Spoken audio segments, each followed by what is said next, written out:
এটা হচ্ছে একটা বোতল, আর এর গায়ে যদি আমরা লম্বালম্বিভাবে 3টা ছিদ্র করে এর ভেতরে পানি ঢুকাই, তাহলে আপনারা কি বলতে পারবেন কোন ছিদ্রটা দিয়ে পানি সবচেয়ে বেশি পরিমাণে বের হবে? চলুন করে দেখি।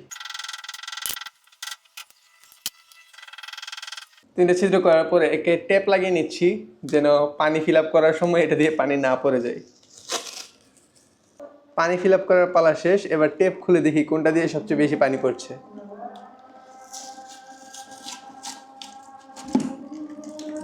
আমরা অলরেডি দেখতে পাচ্ছি যে এটা সবচেয়ে নিচে আছে, সবচেয়ে নিচেরটা দিয়ে সবচেয়ে বেশি পরিমাণে পানি পড়তেছে।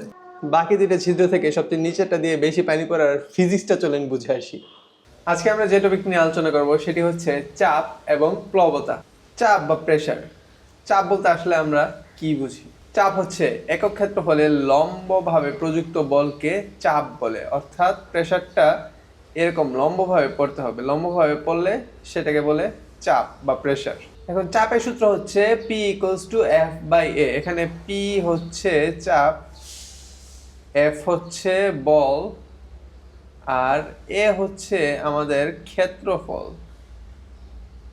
বস্তুটার ক্ষেত্রফল। অর্থাৎ এই সূত্র থেকে আমরা বুঝতে পারছি যেহেতু P = F/A, যেহেতু উপরে F আছে অর্থাৎ বস্তুর বল আছে, অর্থাৎ বস্তুর বলটা যদি বৃদ্ধি পায় আমাদের চাপটাও বৃদ্ধি পাবে। আবার এদিকে ক্ষেত্রফল এটা যেহেতু নিচে আছে, তার মানে চাপের সাথে A অর্থাৎ ক্ষেত্রফলের ব্যস্তানুপাতিক সম্পর্ক। অর্থাৎ A যদি বৃদ্ধি পায়, অর্থাৎ ক্ষেত্রফল যদি বৃদ্ধি পায়, চাপ সেক্ষেত্রে কমে যাবে। আবার A যদি কমে যায়, চাপ সেক্ষেত্রে বেড়ে যাবে। অর্থাৎ নিচেরটার সাথে ব্যস্তানুপাতিক সম্পর্ক আর উপরেরটার সাথে সমানুপাতিক সম্পর্ক।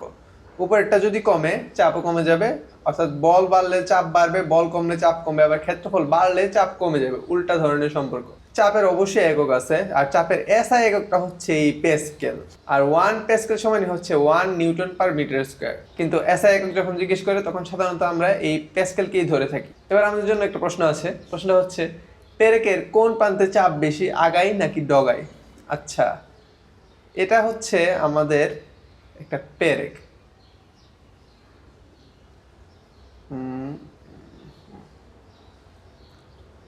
পেরেকের এই ডগাটা থাকে ছোট, তীক্ষ্ণ। এটা হচ্ছে আমাদের একটা পেরেক। এখন এটা যদি একটা পেরেক হয়ে থাকে, তাহলে আমরা যে এখন এইমাত্র P = F/A সূত্রটা শিখলাম, P = F/A, এই সূত্রটা দেখে তোমরা কি বলতে পারবে যে এই আগাতে চাপ বেশি নাকি এই ডগাতে চাপ বেশি? কোন জায়গায় চাপটা বেশি? এখন আমরা কি শিখেছি একটু আগে? আমরা শিখেছি যে এই চাপের সাথে ক্ষেত্রফল এর একটা ব্যস্তানুপাতিক সম্পর্ক রয়েছে।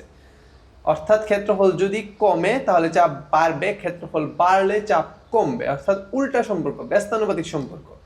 এখন আমরা দেখতে পাচ্ছি এই পেরেকটার উপরে ক্ষেত্রফল A এখানে বেশি।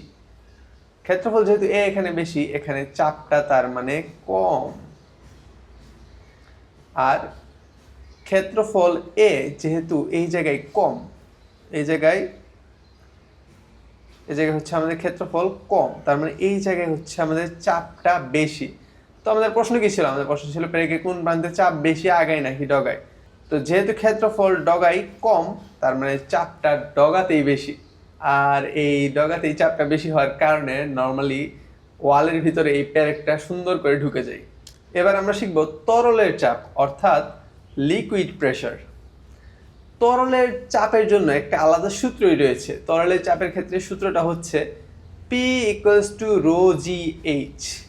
এই যে রোটা আছে, এই রোটাকে দেখতে অনেকে নতুন ভাবতে পারে। এই রো এর মানে হচ্ছে তরলের ঘনত্ব। তরলের ঘনত্বকে আমরা রো দিয়ে প্রকাশ করি। আর জি মানে তো আমরা অলরেডি জানি, জি মানে হচ্ছে অভিকর্ষ ত্বরণ 9.8 m/2, আর এইচ হচ্ছে গভীরতা, অর্থাৎ তরলটা কতটুকু গভীর সেটার পরিমাণ। এখন যেহেতু আমরা দেখতে পাচ্ছি P = ρgH, সবগুলোই সমান, P এর সাথে সমান, তার মানে এখানে প্রত্যেকটা এলিমেন্টেরই P এর সাথে সমানুপাতিক সম্পর্ক। যেহেতু সমানুপাতিক সম্পর্ক, তার মানে H বা উচ্চতা যদি এখানে বাড়ে, চাপও সেখানে বাড়বে। আর H যদি কমে, চাপও সেখানে কমে যাবে। যেহেতু সমানুপাতিক সম্পর্ক, যেহেতু এটা নিচে কোনো কিছু নাই, এই স্টেটের বরাবরই আছে, সমান দিয়ে লেখা আছে, তার মানে এটা সমানুপাতিক সম্পর্ক। এখন আমরা যে একটু আগে এক্সপেরিমেন্টটা করছিলাম, বোতলে সমানভাবে 3টা ছিদ্র লম্বালম্বি ভাবে দিছিলাম, এই ছিদ্র থেকে আমরা দেখছিলাম যে সবচেয়ে নিচে যে ছিদ্রটা ছিল সেই ছিদ্র থেকে সবচেয়ে বেশি পরিমাণ পানি ছিটকে পড়ে। এর কারণটি এটাই ছিল, এটা হচ্ছে তরলের চাপ। যেহেতু নিচের ছিদ্রটির গভীরতা সবচেয়ে বেশি ছিল, তার মানে এটার নিচে চাপ সবচেয়ে বেশি ছিল। বোতলের নিচে যেহেতু চাপ সবচেয়ে বেশি তরল ওই নিচের ছিদ্র দিয়েই বের হয়েছে।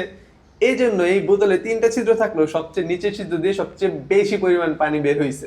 তো আমরা তো এটা অলরেডি জেনে গেছি, গভীরতা বাড়লে চাপ বাড়ে। আর একটা মজার তথ্য হচ্ছে, সমুদ্রের 10 মিটার গভীরে প্রতি 1 মিটার স্কোয়ারতে প্রায় 1,00,000 নিউটন চাপ, অর্থাৎ গভীরতার কারণে সমুদ্রের নিচে চাপ অত্যন্ত বেশি।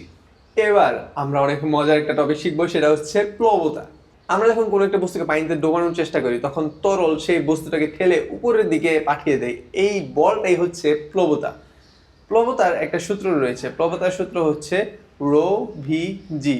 আর এখানেও স্বাভাবিকভাবে রো সমান হচ্ছে ওই যে তরলের ঘনত্ব, আর ভি হচ্ছে বস্তুর ডোবানো অংশের আয়তন। মনে রাখবেন, বস্তুর যে ভাসমান অংশের আয়তন সেটা আমরা এখানে কাউন্ট করবো না প্লবতার সূত্রে। আর জি তো স্বাভাবিকভাবে অভিকর্ষ ত্বরণ 9.8।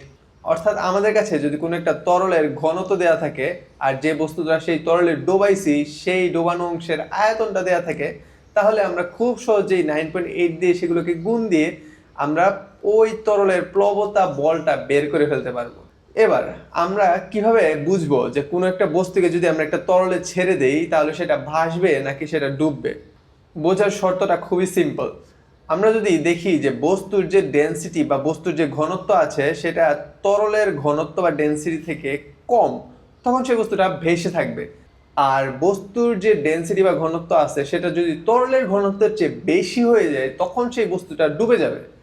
অর্থাৎ বস্তুর যে ঘনত্ব সেটা যদি কম থাকে তাহলে সেটা ভেসে থাকবে, বস্তুর ঘনত্ব তরলের চেয়ে বেশি হলে সেটা ডুবে যাবে। খুবই সিম্পল। এবার বস্তু ভাসবে না ডুববে তার জন্য তো আগে আমাদের ঘনত্ব বের করে জানতে হবে। তো বস্তুর ঘনত্ব আমরা কিভাবে বের করব?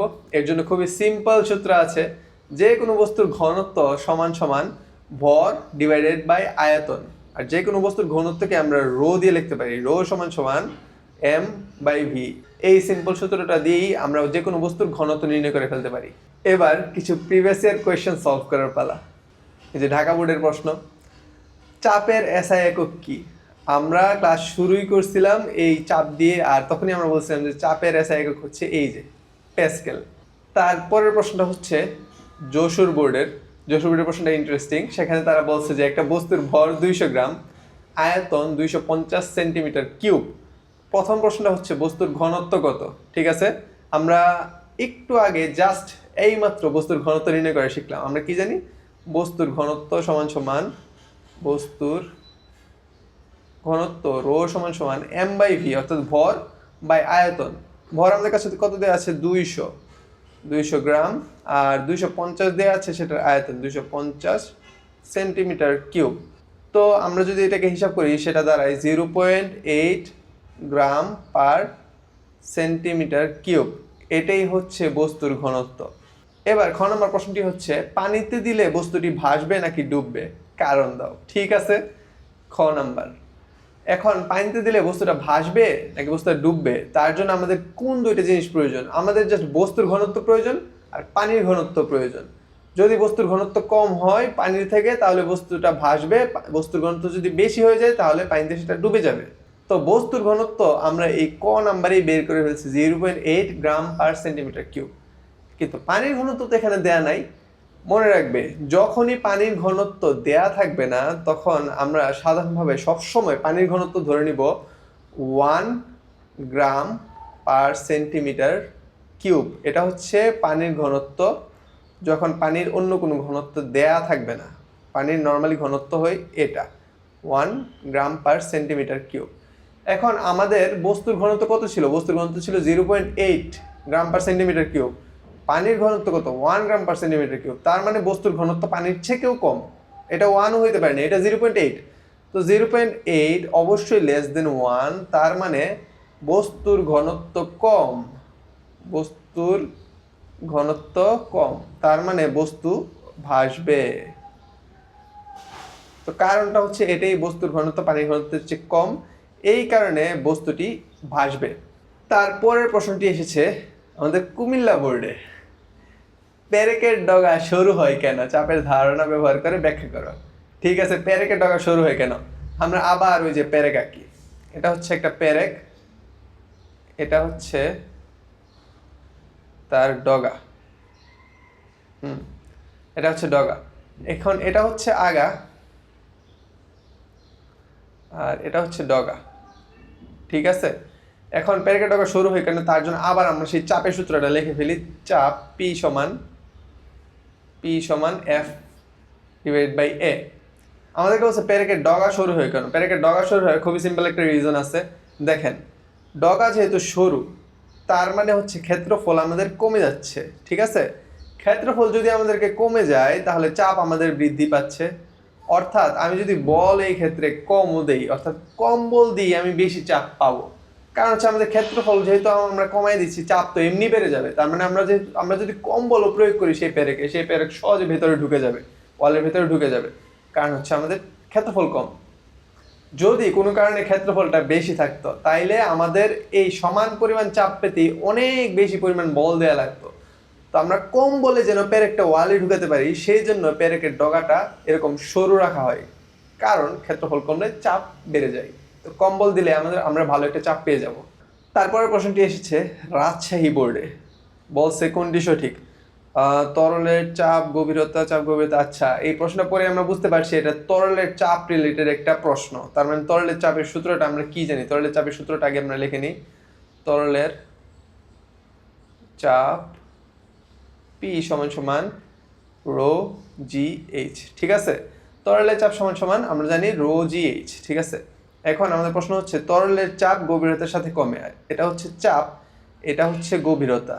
তো এটা তো হচ্ছে সমান সমান, তার মানে সমানুপাতিক সম্পর্ক। তরলের চাপ বাড়লে গভীরতা বাড়বে। এখানে বলছে চাপ গভীরতার সাথে কমে না, তাহলে তো ওরা উল্টা বলতেছে, গভীরতার সাথে চাপ কমবে কেন? গভীরতা বাড়লে তো চাপ বাড়বে। তো খ নম্বর অপশনটা দেখি, তরলের চাপ গভীরতার সাথে বাড়ে। হ্যাঁ, এটা ঠিক বলছে, গভীরতা যদি বাড়ে, অর্থাৎ গভীরতা যদি বাড়ে তরলের চাপটাও বাড়তেছে, অর্থাৎ গভীরতার সাথে সাথে চাপও বাড়ে। এটা ঠিক, খ নম্বর অপশনটাই তার মানে আমাদের সঠিক উত্তর। এই যে এবার আমরা প্র্যাকটিসের জন্য একটা প্রশ্ন করব। তো আমাদের প্র্যাকটিস কোয়েশ্চেনটা হচ্ছে, একটা বস্তুর ভর 500 গ্রাম, আয়তন 600 সেন্টিমিটার কিউব এবং পানির ঘনত্ব 1 গ্রাম পার সেন্টিমিটার কিউব। এখানে পানির ঘনত্ব দেই আছে। এবার বলছে বস্তুটিকে পানিতে ছেড়ে দিলে ভাসবে নাকি ডুববে। এটা তো আরো সহজ, পানির ঘনত্ব দেই আছে, আমাদেরকে জাস্ট বস্তুর ঘনত্বটা নির্ণয় করতে হবে, তারপরে কম্পেয়ার করে দেখবো কোনটা বেশি কোনটা কম। বস্তুর ঘনত্ব আমরা কিভাবে নির্ণয় করব? বস্তুর ঘনত্ব নির্ণয় করে আমরা অলরেডি শিখছি। বস্তুর ঘনত্ব রো সমান সমান M divide by V. M সমান সমান কত? বস্তুর ভর হচ্ছে 500 গ্রাম, আর ভি হচ্ছে বস্তুর আয়তন, সেটা হচ্ছে 600 সেন্টিমিটার কিউব। এখন এটাকে যদি আমরা ক্যালকুলেট করি, এটা হচ্ছে 0.83 গ্রাম পার সেন্টিমিটার কিউব। আর পানির ঘনত্ব কত দেওয়া আছে? পানির ঘনত্ব দেওয়া আছে 1 গ্রাম পার সেন্টিমিটার কিউব। তো এই যে 0.83, এটা তো 1-এর চেয়ে ছোট। বস্তুর ঘনত্ব পানির ঘনত্বের চেয়ে ছোট হলে কি হয়? বস্তু তো ভেসে থাকে, তার মানে বস্তুটি হচ্ছে ভাসবে।